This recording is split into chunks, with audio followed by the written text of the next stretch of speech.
السلام علیکم ناظرین۔ اس قسط کے آغاز میں یعنی شہر کے مرکزی صحن میں عثمان اور کوزنیس کو آمنے سامنے دکھایا جاتا ہے۔ اس وقت بوران ایک خط عثمان صاحب کو دیتے ہوئے بتاتے ہیں کہ ترگت صاحب نے خبر بھیجی ہے کہ جناب۔ عثمان خط کھول کر پڑھتے ہیں، پھر سامنے کھڑے ہوئے کوزنیس سے کہتے ہیں سونا اکتم صاحب کے قبیلے میں تھا، آپ ٹھیک کہہ رہے تھے نا؟ کوزنیس کانتا جواب دیتے ہیں پھر آپ مجھے اکتم صاحب دیں گے؟ عثمان کہتے ہیں اس کے جرائم نے آپ کو متاثر کیا ہے، لیکن وہ ہم میں سے ایک ہیں، اکتم صاحب کے قبیلے میں آئیں، میں اسے خود سزا دوں گا۔ کوزنیس کہتا ہے صرف اس کی سزا دیکھنا اتنا اہم نہیں ہے، کل ملتے ہیں۔ یہ کہہ کر وہ اپنے گھوڑے پر سوار ہو کر وہاں سے چلا جاتا ہے، اور اس کے بعد عثمان بوران سے کہتے ہیں سب کو دیوان میں بلاؤ۔ یہ کہہ کر وہ سیڑھیاں چڑھتے ہوئے اپنے کمرے کی طرف چلے جاتے ہیں، اور اس کے بعد اولوف کو دان اور فریق کے دونوں بھائیوں کے ساتھ دکھایا جاتا ہے۔ اولوف دان سے کہتا ہے کہ تم میرے ساتھ ہو بھائی۔ اولوف جواب دیتا ہے میں عثمان سے بدلہ لوں گا۔ اس پر اولوف کہتا ہے فکر نہ کرو، اولوف پہلے ہی انتقام لے چکا ہے، عثمان اور اس کا بیٹا مر جائیں گے۔ جس پر دان اپنے زخمی ہاتھ کی طرف دیکھ کر کہتا ہے انتقام عثمان کی موت پر ختم نہیں ہوگا، اب سے میں ہر ایک کو ماروں گا اور ہر ایک کو بغیر انگلی کے دفن کر دوں گا۔ اس کے بعد قسطنطنیہ کے محل میں کونور کو شہزادی اوفیلیا کے ساتھ محل کے ایک کمرے میں داخل ہوتے دکھایا جاتا ہے۔ دروازہ بند کرتے ہوئے وہ کہتے ہیں آپ یہاں محفوظ ہیں۔ اس پر شہزادی پوچھتی ہیں کیا آپ نے میرے بابا کو دیکھا ہے؟ سارکس کونور سوال کرتے ہوئے فوجی تم سے کیا چاہتے ہیں، کیوں بھاگ رہی ہو؟ شہزادی اوفیلیا اس پر شہزادی اوفیلیا روتے ہوئے بتاتی ہیں بابا انہوں نے میرے بابا کے ساتھ کچھ کیا ہے، انہوں نے انہیں مار دیا ہے، اس کے پیچھے والا شخص مجھ پر الزام لگانے کی کوشش کر رہے ہیں۔ کونور جواب دیتے ہیں میدان میں حملے کے پیچھے جو بھی ہوتا ہے وہ ضرور اس حملے کے پیچھے بھی ہوگا، اور جو تخت چاہتا ہے آپ کو سرائے میں نہیں رہنا چاہتا، اور یہ محفوظ لوگ نہیں ہیں۔ شہزادی پوچھتی ہیں کیسے، میں کیا کروں، میرے بابا کے بارے میں کیا خیال ہے؟ تبھی قدموں کی چاپ سنائی دینے پر کونور شہزادی کو خاموش رہنے کا اشارہ کرتی ہیں۔ شہزادی کہتی ہیں مجھے بابا کے پاس جانا ہے، انہیں زہر دے دیا گیا تھا۔ کونور انہیں روک کر کہتی ہیں شہزادی اگر انہیں زہر دیا تھا تو آپ کو کوئی فائدہ نہیں ہوگا۔ شہزادی سوال کرتی ہیں میں کیا کروں؟ اس پر کونور کہتے ہیں کہ آپ کو کہیں چھپنے کی ضرورت نہیں ہے جہاں وہ آپ کو تلاش نہ کر سکیں، اور میں آپ کو مدد طلب کروں گا۔ اس پر شہزادی پوچھتی ہیں کس سے؟ کونور جواب دیتی ہیں کوئی ہے جس نے پہلے بھی تمہاری مدد کی تھی۔ اس کے بعد اوکتم قبیلے کے استبل میں الچپا خاتون کو اکتمور کے ساتھ دکھایا جاتا ہے۔ الچپا خاتون کہتی ہے یہ سب عثمان کے حکم کی وجہ سے ہے۔ اکتمور کہتے ہیں عثمان صاحب صرف اپنے سرداران کی بھلائی چاہتے ہیں، اور یہ صرف اس کے لیے ہے، کون جانتا ہے کہ یہ مصیبت آئے گی؟ عثمان صاحب انصاف سے حکومت کریں گے، ان پر بھروسہ کریں۔ اکتمور انہیں روک کر کہتے ہیں غصہ آپ کے لیے اچھا نہیں ہے الچپک، آپ جانتی ہیں کہ اس کی کیا وجہ ہے؟ واپسی حال میں دکھایا جاتا ہے جہاں الچپا خاتون کہتی ہیں کیا آپ اب بھی اس چھوٹے سے زخم کے بارے میں بات کر رہے ہیں؟ تم بزدل ہو۔ یہ کہہ کر وہ روتے ہوئے وہاں سے جانے لگتی ہیں۔ اکتمور کا ہاتھ پکڑتے ہوئے اپنے زخم پر رکھتے ہوئے الچپا خاتون نم آنکھوں سے روتے ہوئے کہتی ہیں مجھے جانے دو۔ اکتمور کہتے ہیں ٹھیک کہا، میں ایک بزدل ہوں، میں وہ شخص ہوں جس نے دشمنوں میں خوف پیدا کیا، گندوز صاحب کا بیٹا۔ اکتمور سپاہی آپ کی آنکھوں میں دیکھتے ہیں، میں کانپ جاتا ہوں، یہ مجھے خوفزدہ کرتا ہے۔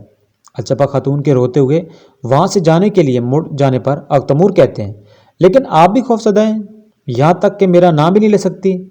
اس پر الچپا خاتون کوئی جواب دیے بغیر تیزی سے وہاں سے چلی جاتی ہیں۔ اس کے بعد عثمان صاحب کو یعنی شہر میں سپاہیوں کے ساتھ دیوان میں دکھایا جاتا ہے، ملن خاتون بھی وہاں موجود ہوتی ہیں، اور اس کے بعد عثمان کو دکھایا جاتا ہے، وہ کہتے ہیں میں قسطنطنیہ جاؤں گا، وہ شہنشاہ کو زہر دینا اور اوفیلیا پر الزام لگانا چاہتے ہیں۔ اس پر ملن خاتون کہتی ہیں کیا ہم اوفیلیا پر بھروسہ کر سکتے ہیں؟ حضور، عثمان جواب دیتے ہیں اوفیلیا کو لینے کے بعد ہمیں معلوم ہو جائے گا کہ ہم کس پر بھروسہ کر سکتے ہیں۔ بوران کہتے ہیں میں سپاہی جمع کر رہا ہوں سردار۔ اس پر عثمان کہتے ہیں صرف کمر الابدال جائیں گے، جب میں اوفیلیا کو پیچھے جاؤں گا وہ شہنشاہ کا علاج کریں گی۔ بوران کو وہاں سے جانے کا کیا بوران سپاہیوں کے ساتھ وہاں سے چلے جاتے ہیں۔ ملن بتاتی ہیں جناب سپاہی اکتمور صاحب کے قبیلے میں فرائض انجام دے رہے تھے، قیدی بھاگنے کے ذمہ دار ہوں گے۔ عثمان کہتے ہیں اس نے ہمارے بیٹے کو مارنے کی کوشش کی ہے، وہ فی الحال آزاد ہے، لیکن فکر نہ کرو وہ زیادہ دیر تک آزاد نہیں رہے گا، زیادہ محتاط رہیں۔ اس پر ملن خاتون کہتی ہیں اس کے بعد رات کے وقت ینش شہر میں بالا خاتون کو علاؤ الدین کے ساتھ اپنے کمرے میں دکھایا جاتا ہے۔ بالا کہتی ہیں میرے بہادر بیٹے، آپ نے کبھی ہار نہیں مانی، آپ اپنے بابا کے نام کے لائق ہیں، ماشاءاللہ۔ علاؤ الدین کہتے ہیں ماں نے آپ کو بہت پریشان کیا، مجھے ہوشیار رہنا چاہیے۔ بالا خاتون علاؤ الدین کو خود سے لپیٹتے ہوئے کہتی ہیں سلامت رہو بیٹا، ایسا مت کہو، دشمن نے پیچھے سے حملہ کیا ہے۔ اسی وقت اورحان اجازت طلب کر کے اندر داخل ہوتے ہیں۔ بالا خاتون کہتی ہیں میں آپ کی بہن کو دیکھتی ہوں، اور اورحان کا کندھا تھپتھپا کر وہاں سے چلی جاتی ہیں۔ بالا کے جانے پر اورحان علاؤ الدین کے ساتھ بیٹھتے ہیں اور کچھ لمحے خاموش نظروں سے ایک دوسرے کو دیکھتے ہیں، اور اس کے بعد دونوں بیک وقت بھائی کہتے ہیں کہ ایک دوسرے کے گلے لگ جاؤ۔ اس پر اورحان کہتے ہیں آپ ٹھیک لگ رہے ہیں بھائی۔ علاؤ الدین کہتے ہیں میں ٹھیک ہوں بھائی۔ اورحان کہتے ہیں پہلے انہوں نے مجھ پر حملہ کیا اور اب آپ پر موت قریب ہے، چلے بھائی ہم اپنی لڑائی ختم کریں۔ علاؤ الدین کہتے ہیں ہم اس کے قریب ہیں بھائی، یہ صرف۔ علاؤ الدین کی بات ادھوری چھوڑ دینے پر اورحان پوچھتے ہیں یہ کیا ہے بھائی؟ علاؤ الدین مسکراتے ہوئے کہتے ہیں بھائی ایک دوسرے سے ناراض نہیں ہو سکتے۔ پھر پوچھتے ہیں آپ کا ہاتھ کیسا ہے؟ اس پر اورحان کہتے ہیں بہتر ہے، یہ ٹھیک ہو جائے گا۔ پھر اپنا خنجر علاؤ الدین کی طرف بڑھاتے ہوئے کہتے ہیں یہ خنجر لے لو۔ علاؤ الدین جواب دیتے ہیں خنجر اس کے پاس رہنے دیں بھائی، انہوں نے آپ کو مارنے اور مجھے قید کرنے کے لیے حملہ کیا تھا۔ دشمن بہت بڑی چال چل رہا ہے۔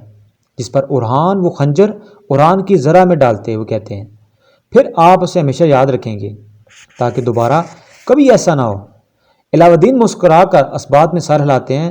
اورحان کہتے ہیں چلیں آرام کریں، اور کمرے سے باہر چلے جاتے ہیں۔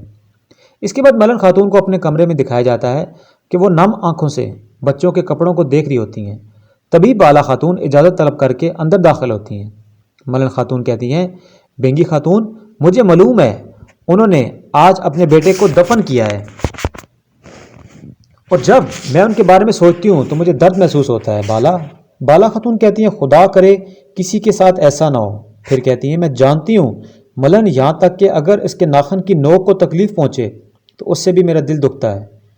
پھر سامنے موجود اورحان کے چھوٹے کپڑے دیکھ کر کہتی ہیں وقت کتنی تیزی سے گزرتا ہے، وہ چھوٹا سا تھا اور اب ایک سردار ہے، میں نے اپنے اورحان کے لیے بنایا ہے، ٹھیک ہے۔ اس پر ملن خاتون دکھ سے کہتی ہیں کیا ہوتا اگر میں اپنا بیٹا کھو دیا ہوتا؟ بالا جتنا میں اس کے بارے میں سوچتی ہوں اتنا ہی مجھے لگتا ہے کہ میں اپنا دماغ کھو بیٹھوں گی۔ اگر میں اپنے بچے کے لیے وقت پر نہ پہنچی تو کیا ہوگا، اور اگر اس کی جگہ ہوتی جس نے اسے دفن کیا؟ بالا خاتون کہتی ہیں جب میں نے علاؤ الدین کی خون آلودہ ٹوپی دیکھی اور مجھے لگا میں اس کے درد کے ساتھ نہیں رہ سکتی، میں نے چیخنا چاہتی تھی، لیکن میں دنیا کو ہلا دینا چاہتی تھی، لیکن میں کچھ بھی نہ کر سکی، میں بے بس تھی۔ واپسی حال میں بالا خاتون نم آنکھوں سے کہتی ہیں ہمارے دلوں کو تکلیف ہو پھر بھی ہماری عظیم ریاست اور ہمارا مقصد پہلے آتے ہیں۔ ملن خاتون کہتی ہیں آپ ٹھیک کہہ رہی ہیں، اس ریاست کے لیے 1000 بیٹے قربان ہو سکتے ہیں، ہمارے دل کو تکلیف ہو تو بھی ریاست کی ماں ہونے کا فرض سب سے پہلے ہے، اور اللہ کا شکر ہے کہ ہمارے بہادر بیٹے ایک دوسرے کے ساتھ ہیں، وہ پہاڑوں کی طرح کھڑے ہیں، اور ہم بھی ایک دوسرے کا ساتھ دیں گے۔ اس پر بالا خاتون کہتی ہیں ہم کریں گے، یہ عظیم ریاست آخری وقت تک قائم رہے گی، اور یہ ہمارا فرض ہے اور یہ ہماری مقدس تقدیر ہے۔ دوستوں اس کے ساتھ یہ قسط اپنے اختتام کو پہنچتی ہے۔